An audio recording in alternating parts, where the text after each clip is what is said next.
ஸ்ரீமதே ராமானுஜாய நமஹ. ஆழ்வார் எம்பெருமானார் ஜீயர் திருவடிகளே சரணம். ஆச்சாரியன் திருவடிகளே சரணம்.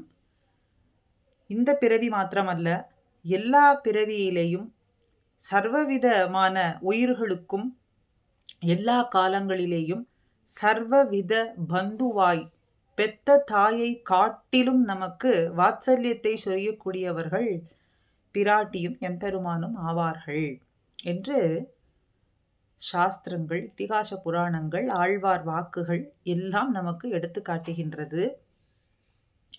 தன் அடியார், தன் அடியிலே பணிந்தவர்கள், தன் அடியார்னு சொல்லக்கூடியவர்களிடத்தில பெத்த தாயை காட்டிலும் செல்வம் முதலானவைகளை எல்லாமும் கொடுத்து அருளை சுரந்து அவர்களை பாலிப்பார், அருள் பாலிப்பார் பிராட்டி என்னும் ஒரு வார்த்தை. அதே தன் அடியிலே திருவடிகளிலே சேராதார், அடியார் என்று சொல்லப்படாதவர்களுக்கு பிராட்டியினுடைய பிரியம் கிடைக்குமா அப்படின்னு ஒரு கேள்வி. இந்த ஆத்மாவுக்கு பெரிய பிராட்டியார் பிரியத்தை பண்ணி அருளுகின்றாள், பெருமாள் ஹிதத்தை பண்ணி அருளுகின்றார். பிரியஹிதம் ரெண்டுமே சேர ஜீவிக்கின்றது இந்த சேத்திரனுக்கு. இந்த ஆத்மாவுக்கு பிரியமும் ஹிதமும் ரெண்டுமே சேர்றது. அப்ப ஆசிரிதர்களிடத்துல, தன் அடியார்களிடத்துல இந்த பிரியமும் ஹிதமும் ரெண்டுமே சேருகின்றது. ஆனால் தன் அடியார் ஆகாதவர்களிடத்துல இவனுடைய எம்பெருமானுடைய ஹிதமும் பிராட்டியினுடைய பிரியமும் எப்படி இருக்கின்றது அப்படின்னு ஒரு அருமையான ஒரு வாக்கு. பிராட்டி தாயை போல பல மடங்கு செல்வங்கள் அருளை சுரந்து பிரியத்தையே செய்பவளா இருக்காள் இந்த சேத்தனனுக்கு.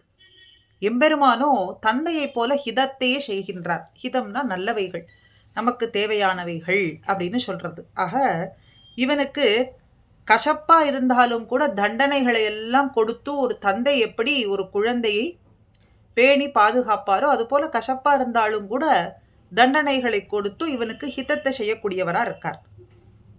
இப்படி முரணா இருக்கு. பிராட்டி பிரியத்தையே சொரிகின்றாள், எம்பெருமான் ஹிதத்தை செய்கின்றான், ஆனால் கசப்பா இருந்தாலும் தண்டனை கொடுத்து செய்கின்றான். ரெண்டுமே முரணா இருக்கு. ஆனா அடியார்களிடத்துல இது எப்படி பொருந்தும்? ரெண்டுமே சேர்ந்து பொருந்தி இருக்கின்றதுன்னு சொல்றீரே, இது எப்படி பொருந்தி இருக்கும் அப்படின்னு கேட்டா, அடியார்கள் விஷயத்துல பிராட்டி பிரியத்தையே கொடுத்தருளுவாள். அத்தோடு அந்த பிரியத்தை இவன் அனுபவிக்க முடியாதபடிக்கான கஷ்டங்கள், தண்டனைகள் இருக்கே, இவன் செய்திருக்கக்கூடிய தான விஷயங்களுக்கு ஏற்ப தண்டனைய இவன் அனுபவிக்கவே முடியாதபடிக்கு பெருமாளிடத்துல புருஷகாரம் செய்கின்றாள், சிபாரிசு செய்கின்றாள். அப்படி அவனிடத்துல புருஷகார கிருத்தியம் செய்யும் பொழுது அவனும் இவளுடைய திருவுள்ளத்துக்கு பின் சென்றே என்ன செய்கின்றான்? அந்த குற்றத்தை எல்லாம் நற்றமாகவே கொள்கின்றான். குற்றம் என்ன, குற்றமே இல்லாதவாறு இவனுடைய குற்றத்தையும் குணமாகவே கொள்ளுகின்றான். அதனாலே தண்டனை அளிக்காமல் இருந்து அவள் தான் விரும்பக்கூடிய ஹிதங்களையே, நல்லதையே இவனுக்கு கொடுத்து அருளுகின்றான் முதல்ல. ஆக அடியார் திறத்துல பிராட்டி பிரியத்தையே சொரியக்கூடியவளா இருக்காள். இவன் செய்திருக்கக்கூடிய தண்டனைகளை பார்த்து எம்பெருமான் அதற்கு தகுந்த பலனை கொடுக்கக்கூடிய சமயத்துல இந்த பிரியம் இப்படி அனுபவிக்க முடியாமல் போய்விடுமோ, தான் கொண்டிருக்கக்கூடிய பிரியம் இந்த அடியார்களிடத்துல அவன் அனுபவிக்க முடியாமல் போய்விடுமோ அப்படிங்கிறதுனாலே எம்பெருமானிடத்துல புருஷகார கிருத்தியம் என்கின்றதை செய்து அவன் இந்த அடியார்களினுடைய குற்றத்தையும் நல்ல விதமான குணமாகவே கொண்டு தண்டனை எல்லாம் கொடுக்காமல் இவள் திருவுள்ளப்படியே அந்த பிரியத்தை அனுபவிக்கும்படிக்கு ஹிதத்தையே செய்கின்றான் முதல்ல. ஆக இப்படி அடியார்கள் விஷயத்தில் பிரியம் ஹிதம் ரெண்டுமே பொருந்தி விடுகின்றது. ரெண்டும் முரணாயிருந்தாலும் ஒன்றாக சேர்ந்து விடுகின்றது. ஆக இங்க பிராட்டி இடத்துல எம்பெருமானுக்குள்ள பிரீத்தியினால் அடியாரிடத்துல தோஷம் அப்படிங்கிறது காணாமல் குற்றத்தை நற்றமாகவே கொள்ளுகின்றான் அப்படின்னு பார்த்தோம். ஆக ரெண்டுமே பொருந்தி இருக்கு. அடையாதார், ஆசிரிதர்கள் அல்லாதவர்களிடத்துல இது எப்படி பொருந்தும்படியே விவரிக்கிறார். அடுத்தது, எம்பெருமான் தண்டனைகளை அழித்து குற்றங்களை எல்லாம் அவர்கள் செய்திருக்கக்கூடிய குற்றங்களை எல்லாம் பார்த்து தண்டனை அளித்து அந்த ஹிதத்தை செய்யும் பொழுது குழந்தைகளுடைய கட்டி, இப்போ ஒரு குழந்தைக்கு புண் இருக்கு, கட்டி இருக்கு. அந்த கட்டியை நீக்கினால்தான் அந்த குழந்தையினுடைய உடலுக்கு அது ஏற்றம் நன்றாக இருக்கும் அப்படின்னு சொன்னா அந்த கட்டியை நீக்கி விடுவது அப்படின்னு மருத்துவரிடத்துல நாம் சொல்றது. இதே தான் திருவித்துவ கோட்டு பாசுரத்துல குலசேகர ஆழ்வார் வாளால் அறுத்து சுடினும் மருத்துவர்பால் மாளாத காதல். மருத்துவரிடத்துல சொல்றோம், நமக்கு மிகவும் வலிக்கிறது, ஆனாலும் அந்த கட்டியை எடுக்கத்தான் செய்ய வேண்டும்னு சொல்றார். அந்த கட்டியை எடுப்பதற்கு அவருக்கு தகுந்த கூலியையும் நாம் கொடுக்கின்றோம். கூலியை கொடுத்து அந்த வலியையும் பொறுத்து கொள்கின்றோம். எதற்காக? நம்முடைய ஹிதத்துக்காக. அதுபோல இந்த குழந்தைகளினுடைய எம்பெருமானுக்கு சேத்தனர்கள்லாம் குழந்தைகள் தானே, குழந்தைகளினுடைய கட்டியை அறுத்து புண்களை சிகிச்சை செய்யும் பொழுது இசைந்திருக்கக்கூடிய தாயை போல இந்த சேத்தனர்களிடத்துல இயல்பால இவனுடைய தீமைகள்லாம் இவன் செய்திருக்கான், இவனுடைய சுபாவம் இப்படி இருக்கு, அந்த தீமைகளை எல்லாம் இவன் சரி செய்ய வேண்டும் அப்படின்னு சொன்னா அதற்கு ஏற்ப தண்டனைகளை எல்லாம் கொடுக்கிறானாம். திருத்துவது நல்லது. இவன் தண்டனைகளை கொடுக்கும் பொழுதோ இந்த தண்டனைகளை கொடுத்து இவனை திருத்துவது நல்லது அப்படின்னு பிராட்டியும் அங்கே இசைந்திருப்பாளாம், இசைவு பெற்று. அப்படி பிராட்டியினுடைய இசைவை பெற்று எம்பெருமான் இவர்களுக்கு தண்டனையை கொடுக்கிறான்.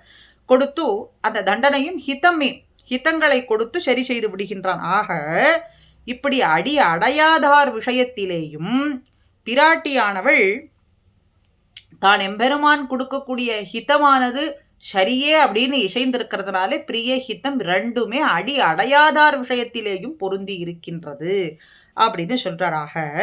இந்த இடத்துல அடையாதார் விஷயத்துல ஆசிரியர்கள் விஷயத்தில் பிராட்டியினுடைய பிரியமே முன்னின்றது. அடையாதார் விஷயத்துல எம்பெருமானுடைய ஹிதம் சுவாதந்திரியம் முன்னின்று வீறு பெறுகின்றது. ஆக இப்படி அடியார்களிடத்துல பிரியம் அளிப்பதும் அடையாதார்களிடத்துல ஹிதம் அளிப்பதும் இருவருடைய திருவுள்ளத்துக்குமே பொருந்தி விடுகின்றது அப்படின்னு அற்புதமான ஒரு வாக்கியத்தை சொல்றார். இந்த ஆத்மாவுக்கு பெரிய பிராட்டியார் பிரியத்தை பண்ணி அருளுவார், எம்பெருமான் ஹிதத்தை பண்ணி அருளுவான். ஆக பிரிய ஹிதங்கள் ரெண்டும் சேர ஜீவிக்கிறபடி எப்படின்னு பார்த்தா ஆசிரித விஷயத்திலும் அனாசிரிதர் விஷயத்திலும் அப்படின்னு சொல்றார்கள். ஆக ஆசிரிதர் விஷயத்துல இவள் பண்ணியருளும் பிரியத்துக்கு ஆசிரிதர் பெரும் பிழைகள் பாராத பெரிய பிராட்டியார் திருவுள்ளத்துக்கு பின் செல்லுவான் எம்பெருமான். அதைத்தான் இப்ப பார்த்தது. இந்த அடியார்கள் தன்னை ஆசிரியத்தவர்களான ஆசிரியர்களான அடியார்கள் பிராட்டியினுடைய பிரியத்தை அனுபவிப்பதற்கு தடையாக இருக்கக்கூடிய தண்டனைகள் குத்தங்களை எம்பெருமான் பாராது பிராட்டியினுடைய குணத்துக்கு பின் செல்லுவான். அப்படி இவளுடைய பிரியகரியமான வாத்சல்யம் ஜீவித்திருக்கிறது. ஆக தாயாரினுடைய வாத்சல்யம் அப்படி இருக்கின்றது, மேலோங்கி இருக்கின்றது அப்படின்னு ஆசிரியர் விஷயத்திலேயும் அனாசிரியரிடத்துல ஹிதம் செய்யும் பொழுதோ இவனுடைய ஸ்வபாவத்தினால இயல்பினாலே இவன் இப்படி குற்றங்களை எல்லாம் செய்து வைத்திருக்கிறான், இவை நம்மை இழவான் என்றது, அதனால இவனை திருத்துவதுதான் நல்லது அப்படின்னு பிரஜைகளினுடைய கிரந்தியை அறுப்பார் போல அப்படின்னு இந்த இடத்துல சொல்றாராக. குழந்தைகளினுடைய கட்டிகளை அறுப்பது போலே புண்ணை சரி செய்வது போல ஹிதத்தை செய்தருளுவான். ஆகையால் ஆசிரிதர் பக்கத்துல பிரியமும் அனாசிரிதர் பக்கத்துல ஹிதமும் சேர இருவர் திருவுள்ளவும் சேர்ந்திருக்கின்றது அப்படின்னு அருமையான வாக்கியம். ஆக சர்வவித காலத்திலேயும் எல்லா நிலைகளிலும் நமக்கு சர்வவித பந்துவாக இருக்கக்கூடியவர்கள் பிராட்டியும் எம்பெருமானும் ஆவார்கள். அவர்களினுடைய திருவடிகள் தான் நமக்கு எப்பொழுதும் அத்தனையும் பெற்றுத்தர வல்லதா இருக்கின்றது அப்படின்னு இந்த வாக்கியத்தின் மூலமாக இந்த பதிவு. ஸ்ரீமதி ராமானுஜாய நமஹா.